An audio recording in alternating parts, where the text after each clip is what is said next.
जम्मू कश्मीर के मद्देनजर आज वजारत दाखिला में बड़ी मीटिंग होने वाली है। नॉर्थ ब्लॉक में होने वाली इस मीटिंग की सदारत खुद वजीर दाखिला अमित शाह करेंगे। मीटिंग में जम्मू कश्मीर के एलजी मनोज सिन्हा, मरकजी दाखिला सेक्रेटरी अजय भल्ला और जम्मू कश्मीर के डीजीपी दिलबाग सिंह भी शामिल होंगे। जानकारी के मुताबिक इस मीटिंग के दौरान जम्मू कश्मीर में सिक्योरिटी इंतजाम का जायजा लिया जाएगा। रियासत में कानून इंतजाम को लेकर सीनियर अफसरान वजीर दाखिला को एक रिपोर्ट सौंपेंगे। माना जा रहा है कि इस मीटिंग में जम्मू कश्मीर में जारी हमले और सरहद पार से हो रही दरअंदाजी पर भी चर्चा हो सकती है।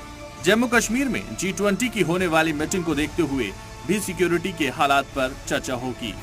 घाटी में अगले महीने श्रीनगर में G20 के टूरिज्म वर्किंग ग्रुप की मीटिंग होने वाली है।